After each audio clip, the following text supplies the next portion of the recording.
Yeah, I've been to Austin before, and Santa Cruz, California, it's a beach town up in Northern California, and we adopted the phrase, keep Santa Cruz weird from keep Austin weird. So if you come to our town, you'll see like the t-shirts and all of that around, so I thank you for passing that phrase to Santa Cruz, because it is a unique place, and that's why I love Austin. And same thing, I've known Eric for so many years, and what a guy after God's heart, and I've known John for many years and followed this church and the amazing things that God is doing here. And I don't know if you know this, like when you have someone coming in from the outside, but there's a lot of like churches all around the country that kind of watch what's going on here at Gateway, and you're such an inspiration to so many of us. So I am thrilled to be here, and I'm going to kind of share this morning a little bit of some personal story.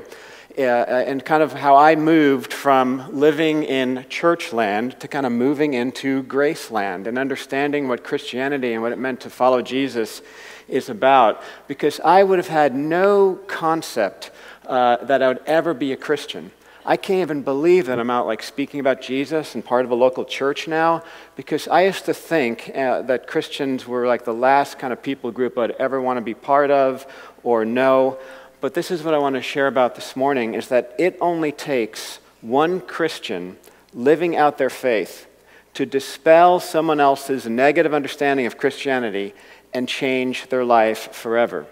And in this room, I know that's happening because you hear stories of what's going on at Gateway, and some of you are actively doing this. Some of you might be just trying to figure out this Christian thing, and you're here. And so I hope this morning is just a time of getting some inspiration and seeing like there's someone you might be able to relate to. I grew up in New Jersey, up in the northern part of New Jersey near New York City, and I had no concept really of God or Christianity. I had a Bible that I was given when I was a kid, and it was like this little black Bible and had gold edges, and it felt like a magical book to me of some sort, but I never really opened it up. And I stuck it on my bookshelf in my room, I can remember this, right between The Lord of the Rings and Dracula. And the reason I did that was because, like, it was like magical. There's like monsters in it, I thought. Like, and they got the Lord of the Rings kind of stories, and Dracula was spooky, and so I'm like, it fit good there. And so, but I never really looked at it, never opened it, and it wasn't until I got to Colorado State University, where I was going to college, and I ended up like there's a moment where I'm sitting out in this kind of big open quad area, and there's a couple of Christian groups that were setting up their tables. And I started looking at them, and I'm like, these Christians, interesting. I'm like, what if I grew up in India, though? I can remember, like, the sun was out, and I'm out there, and I'm like, what if I grew up in India?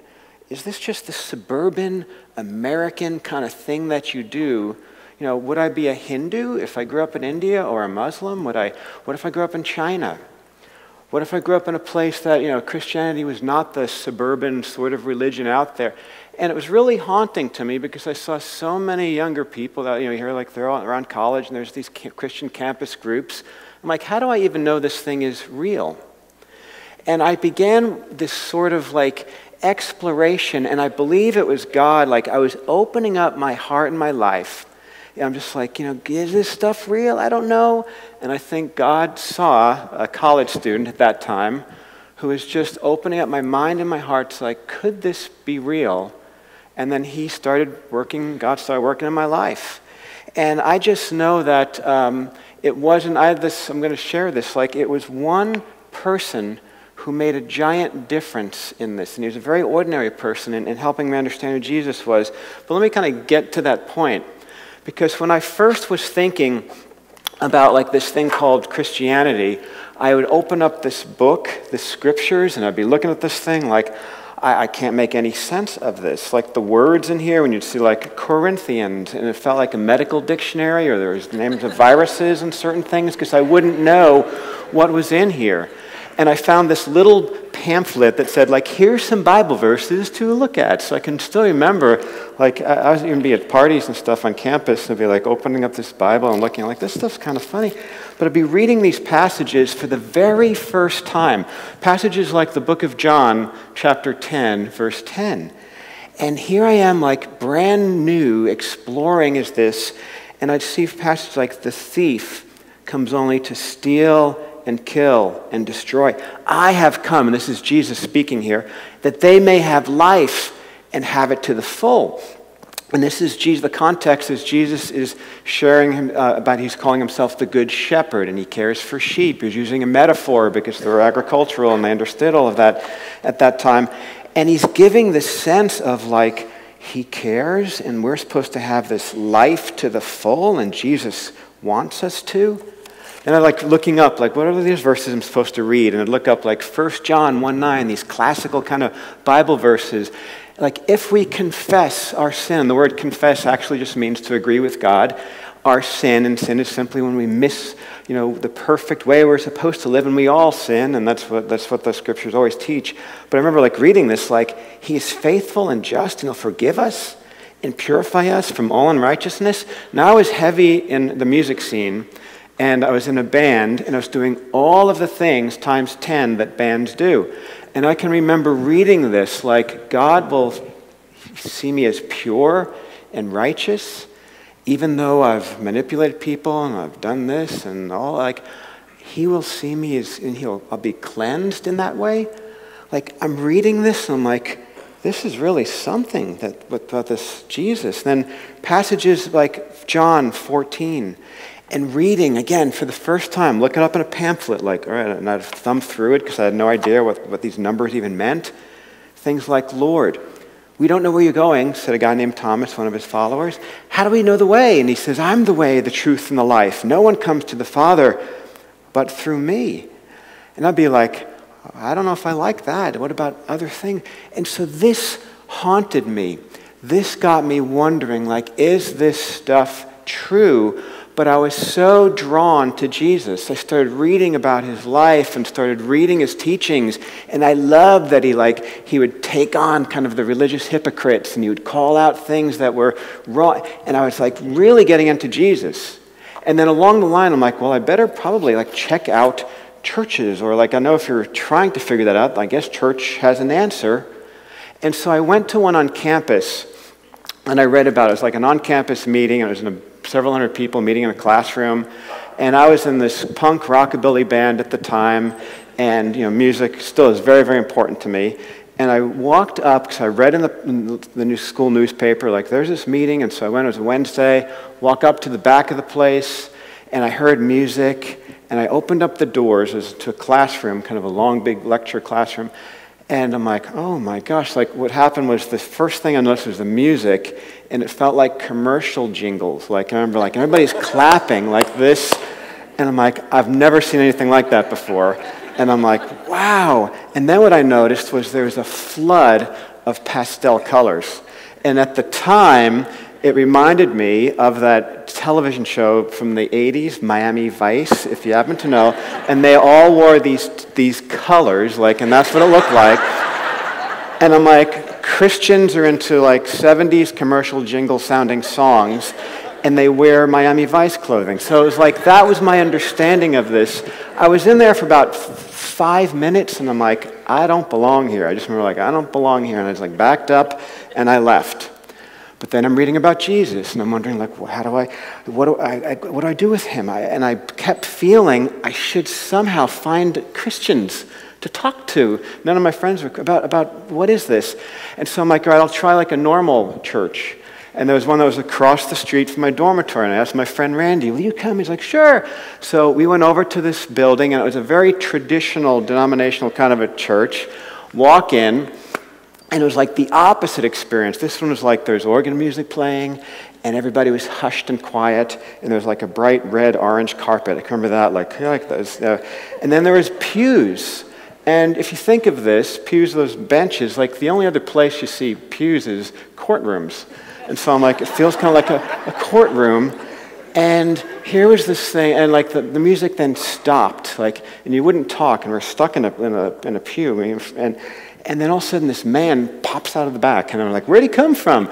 And he's wearing a robe, and I'm like, he's wearing a robe, like, and it's like, 11 o'clock in the morning.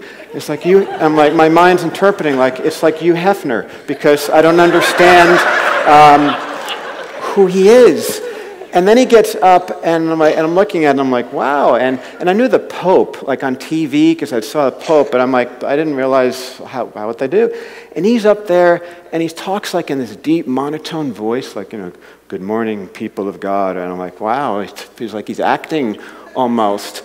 And he talked about like springtime or something. I don't even know what he was saying. I was so looking at him, and he looked like almost like a superhero, because when he put his arms up, I want to respect, I'm giving him my interpretation as a college student.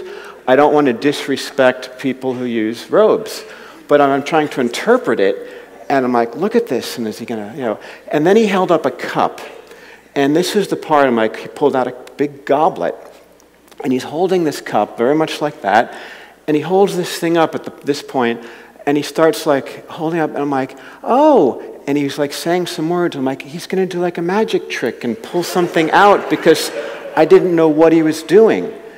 And then he puts the cup down, and then people all start getting up and moving to the front.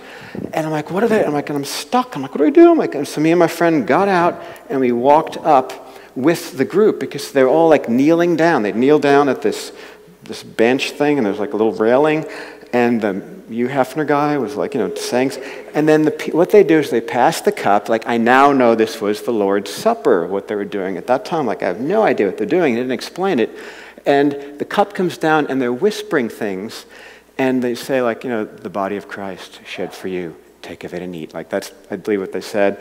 And I get from the person next to me, and then you're supposed to pass it to the person next to you, and then repeat those words, and then dip your little bread in. So I get the cup, and the lady says this to me. I'm like, I don't know what, So and I pass it to my friend Randy, and I just look at him like, I don't know, And he takes this cup, but he knows he's supposed to say something to it. But I didn't say what you're supposed to say. So he's looking at it, and I can remember like the intensity of this moment. And so he turns to the person next to him, and he just goes, the cup of wonder. And he said that. And when he said that, like, I knew he wasn't, it is actually a cup of wonder if you think about it, but I knew you weren't supposed to say that, and I just start like, I can't take this anymore, and I just start like giggling, like this weird, intense giggle that I'm just like giggling, and I can remember I was giggling so intensely because the banister thing was like moving because I'm trying to hold it, and then my friend Randy starts laughing, and then it's such a disrespect. I think today, like, oh my gosh, what if college students were doing that when I was serving communion? But I always make sure I explain it now. But then I'm like, I got to get out of here. And so I just got up, and I didn't even say anything to my friend. I'm like, I just turned around and like bolted out right in front of everybody. I'm like, I got to get out of this place. And I left, and Randy came out right after me. And to this day, we still talk about this story because it was such a bizarre thing. And I'm like, I give up. I don't know about this Christian stuff. But I remember these Bible passages that I was reading. I have come that they might have life, and life to the full. And Jesus talking about like forgiveness and grace. And I'm like, I think I want that, but I don't know about this stuff. And those were kind of harmless stories, like kind of goofy things, in my opinion, as a college student. And then every now and then, the person on campus, there's a preacher that would come on, and he'd start like yelling at students, and he'd set up a little stand and preach and call everybody names pretty much. And you'll see them outside of concerts where they have lists of things that you're not supposed to be doing, and like, they're yelling out at people. In San Jose, where I go to concerts, they're always out there, these groups. And then I started feeling like, not all these Christians are nice or goofy or music. Some of them are just darn right mean. And I'm like, I don't think I want anything to do with this. And what started happening was I then started noticing things more. And to this day even, like how Christians are known often on the outside, I totally understand. Like if you were to type into Google search right now and like say, like if you were to type in the word Christians are, look what comes up. Like this is it. Crazy, ignorant, hypocrites, delusional, judgmental. Right? And I'm just like, oh, that's the vibe when I was in school, and it's, I think, even more today. I love typing in images because as I'm trying to understand Christianity and the faith, you type in images and you'll like write preacher or preaching, and you'll see some themes of images that come up in describing Christians. One's like, go up to the this like graphic, like these when you type this in, keep going on these, like you'll see like, wow, they all have something similar. It's like that pointing finger of angry grandpa with the Bible there. Like there's Billy Graham, who you love Billy Graham, but there's like two finger pointing there. Like it's this sense of all of this finger pointing, like, you're wrong. And then I'm like, I think I traced the origin of where this pose came from, and which you can see here is I think this is where they got it. But it was this sense of like, I don't want anything to do with this Christian stuff. And then it got worse as you explore it today, and that's why in this room, some of you might be exploring it, feeling some of the same thing. You'll see, things like mocking, making fun of like Christians. You have to throw out all science. And so there's a T-shirt that Urban Outfitters, which is a national clothing chain, put out of like Jesus riding a dinosaur, kind of almost saying like, look what Christians believe, if they believe this. Like, it's just fascinating looking at this. I was on vacation once, and I saw right in the middle of the store, and the biggest display was a book called The God Delusion by a guy named Richard Dawkins, and he wrote, the God of the Old Testament is arguing the most unpleasant character of all in all fiction. It's jealous and proud of it, petty, unjust, unforgiving control freak, vindictive, bloodthirsty, ethnic cleanser. Like all of this description of like the Bible and Christians, and then more and more the church and Christianity is painted as judgmental, ignorant, crazy, in the God of the Bible, how you could believe in this because he killed people and all this stuff. And I can remember like, this is not going to be for me. And then something changed. And what I'd like to do is show, like, I ended up realizing that maybe the issue was I was seeing things on the outside without understanding the full story. And then a person changed my life. But I'd like to show a little video clip here. Because I think what's going on in our country, at least, is that Christianity, understandably, is viewed as being pretty crazy and all of these other things. However, I think what's going on is we're hearing some of the story, but not all of it. And there's a movie that most of you have probably seen called Mary Poppins. And Mary is a wonderful person who comes in to help a family, even rescue this family that kind of was having some problems. But let's look at the story of Mary Poppins if you only look at certain points of it. So let's watch this video clip.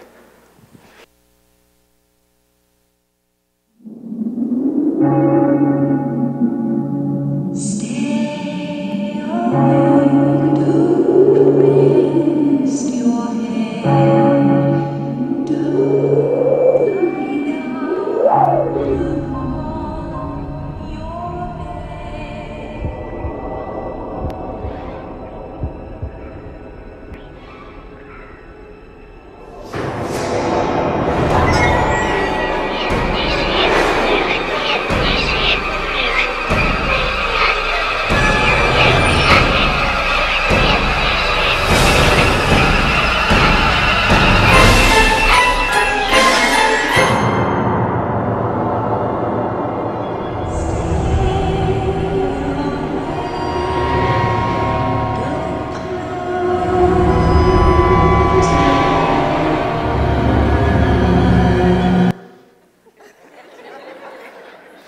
Now, in this clip was every piece that we watched from the movie. Yes, even the soundtrack, like the song, was from the movie. But what happened was we only see little pieces of it. And then from only seeing pieces of it, we then have, if you were to only see this video clip and you didn't know the full story of Mary Poppins, you would think it was a horror film. You would think it was something totally different. And what I believe is going on, and for many of you as well as my story, was that I was only seeing a scary Mary version of the Bible. I was only seeing a scary Mary version of Christians in the church. And there are crazy Christians. There are churches that I personally wouldn't want anything to be part of. But so many of them aren't like that. And there's a passage in the Bible in Judges chapter 2, verses 11, that's talking about how at one time, and it happens often, after that whole generation had been gathered to their fathers, another generation grew up who neither knew the Lord or what he had done. And for me, and maybe some of you, and all around our country, and in Austin and Santa Cruz, there's a lot of people who have never heard the full story of Jesus, the full story of the Bible, and understand the beauty of a church that's passionate about Jesus and representing him well, even despite our mistakes and goof-ups. That's there, and all we see is as a generation growing up, that we only see the scary Mary parts of church and Christianity. And that's why we who follow Jesus, for those in this room that do, that's why it's so important we do our best as imperfect people to realize the importance of that we represent Jesus on this earth. And me as a punk rock drummer living in London, England, because I lived there for a while, here was the man who changed my life and represented Jesus well and took me from saying, like, I want nothing to do with church and Christianity. It's all kind of goofy, crazy. Some of them are mad, mean people. Some are just people I would never want to hang out with, to drawing me into putting personal faith in Jesus. And I'm living in England.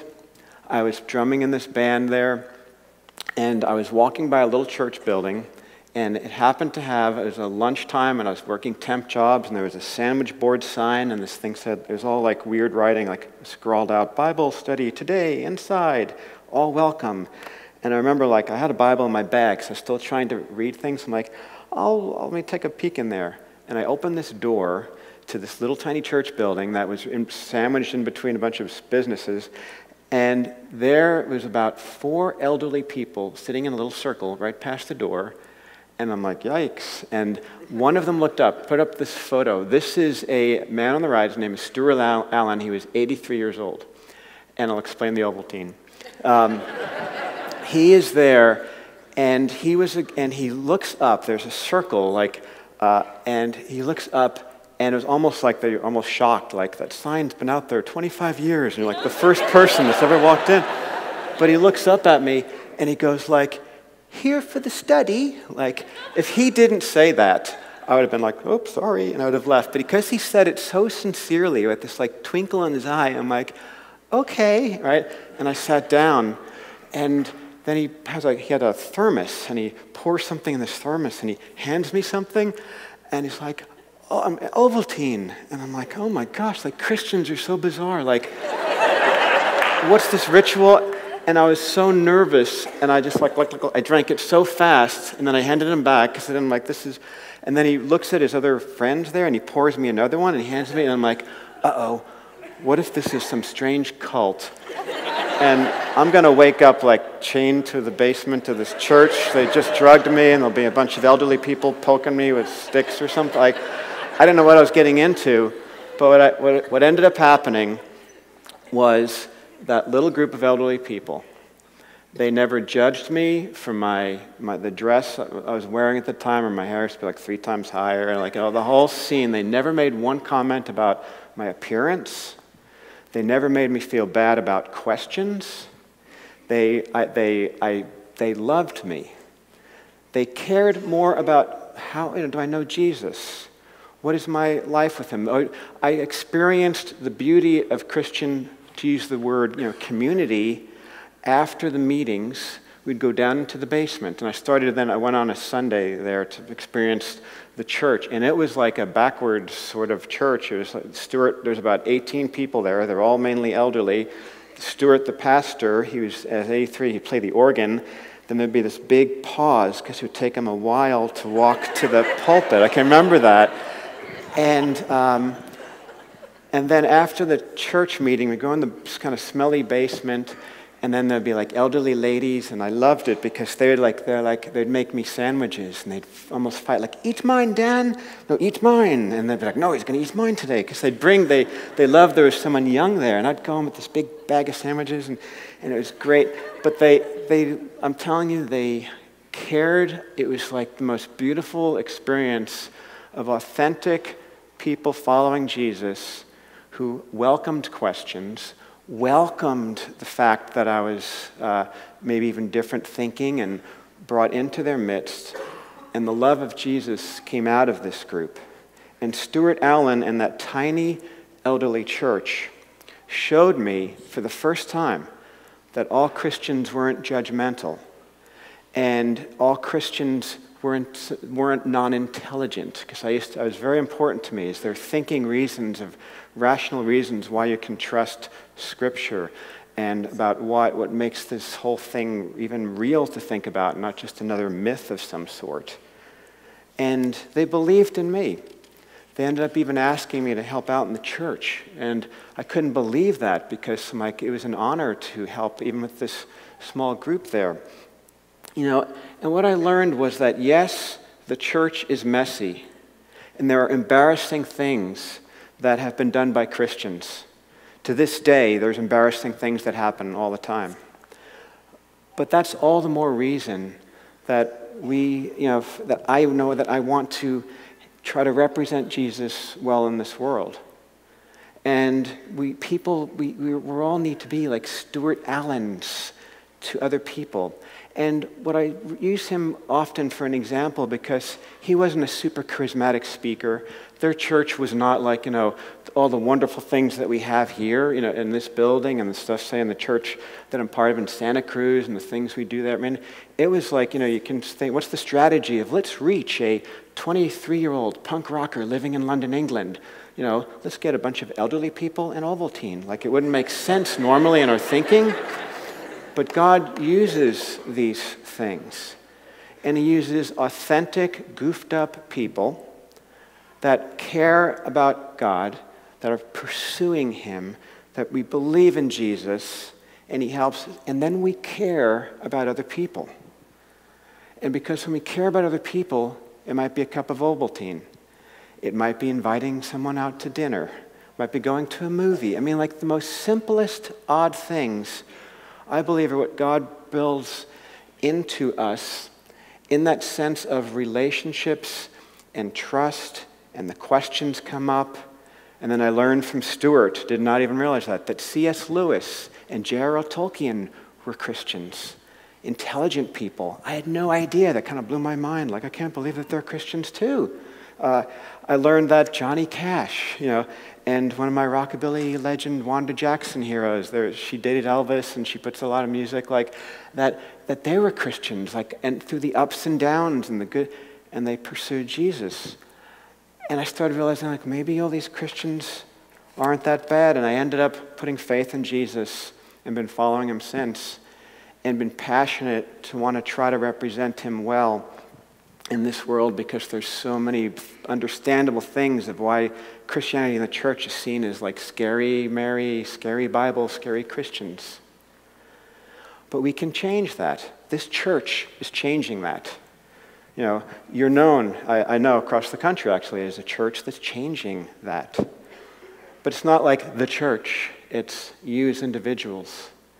You all each can be like Stuart Allens in other people's lives. And so never think a cup of Ovaltine is not something that God can use in a major way in someone else's life.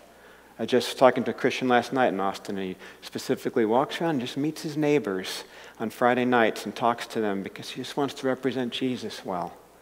You don't know these little things that then add up and life transformation happens. And that's why I was so thrilled to even come to this church, because knowing what you were doing here. And I have hope, and it's starting to change. We got a long ways to go.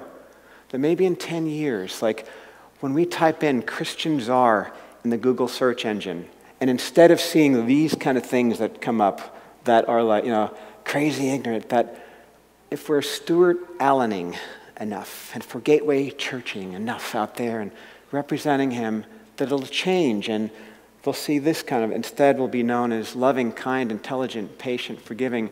Now, people may not agree theologically with some of our beliefs or certain things, and and you're in this room, if you don't have certain beliefs, I totally understand. I had to check out a lot of different things to put faith. But Jesus is real. And if you're a Christian, I want to ask you this in this room: who are you being Stuart Allen to? Who would look at you and say, like, he's my Stuart Allen, making a little difference here, not judging me, loving me, caring about me, inviting me over for whatever, maybe it's not Ovaltine, it's something else. And if you're not a follower of Jesus yet in this room, you're exploring, I totally understand that. You may think Christians are crazy. Some are. Some are, right? But most of them aren't. Keep exploring. Because Jesus changes our lives. He's changed my life.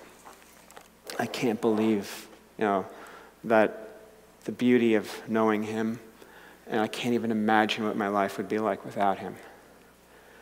And if you're in this room and you don't know, it's like, I beg you, please keep searching, keep asking those questions, keep thinking. Lord, I thank you for Stuart Allen, 83 years old, going out of his way. You used him and that little group of elderly people to change my life and show me all Christians weren't what I thought they were. God, I thank you for Gateway Church and that there's Stuart Allens here. We love you. Thank you for who you are. Thank you for that all of life is not this weird church thing, but there's truth and it's really grace, and there's Graceland. May we experience that. And thank you, Lord, for this church and what's going on. In the name of Jesus, amen.